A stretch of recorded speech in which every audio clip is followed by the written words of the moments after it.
وَلِلْمُطَلَّقَاتِ يَتَرَبَّصْنَ بِأَنفُسِهِنَّ ثَلَاثَةَ قُرُوء، جو مطلقہ ہیں جنہیں طلاق دے دی گئی، وہ ان کی جو ہے پھر عدت کی بات ہوتی ہے.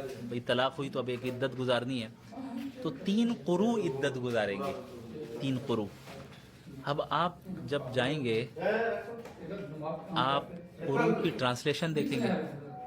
اب وہ ٹرانسلیشن تو کسی عالم کی ہوگی، تو ظاہر ہے جو ان کے نزدیک قروء کا مطلب ہے آپ وہی پڑھ لیں. بہرحال آپ جا رہے ہیں کسی فقیہ اور عالم کی طرف، خود نہیں سمجھ رہے.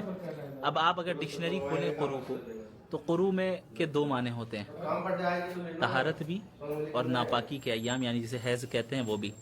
تو بعض فقہا نے قروء سے مراد یہاں پہ طہارت لی ہے، اور بعض فقہا نے جو ہے یہاں سے مراد حیض لی ہے. اب آپ بتائیں بغیر فقہا کے اور فقہ کے کیسے آپ ڈیسائیڈ کر سکتے ہیں کہ یہاں پہ کیا مطلب ہے؟ آپ کو کسی ایک کو فالو کرنا پڑے گا. یہ ایک میں نے چھوٹی سی مثال دی ہے، اس طرح آپ کو بہت سی مثالیں ملیں گی جس سے آپ کو یہ پتہ چل جائے گا کہ آپ صرف قرآن کو ٹرانسلیشن کے ساتھ پڑھ لیں یا خود جو ہے عربی سے سیکھ لیں، آپ کو کسی عالم کی ضرورت نہ پڑے، کسی مفسر کی ضرورت نہ پڑے، کسی اسکول آف تھاٹ کی ضرورت نہ پڑے، کسی جو ہے اصول تفسیر، اصول حدیث اور اصول فقہ کی ضرورت نہ پڑے.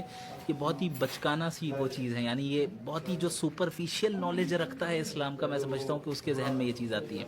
کتنی آیتیں قرآن کریم کی ایسی ہیں کہ جس کے پس منظر کو آپ نہیں جانیں گے، اس کی شان نزول کو نہیں جانیں گے، تب تک آپ کو اس کی میننگ سمجھ میں نہیں آئے گی. قد سمع اللہ قول التی تجادلک فی زوجها وتشتکی الی اللہ. اللہ نے اس عورت کی بات سن لی جو آپ سے بحث کر رہی تھی. کون عورت؟ کس کے بارے میں بات ہو رہی ہے؟ اس کے لیے آپ کو کسی عالمی کے پاس جانا ہوگا. آپ کہیں نہیں میں تفسیر پڑھوں گا. تفسیر کس نے لکھی ہے بھائی؟ عالم ہی نے نہ لکھی ہے. تو اچھا، اب اگر صرف کتاب کو پڑھ لینا کافی ہوتا تو نبی کو بھیجنے کی کیا ضرورت تھی؟ صرف قرآن آ جاتا. اللہ نے قرآن کے ساتھ نبی کو بھیجا. آپ یہ سمجھ لیں کہ ہم کتاب اللہ کو رجال اللہ سے حاصل کرتے ہیں.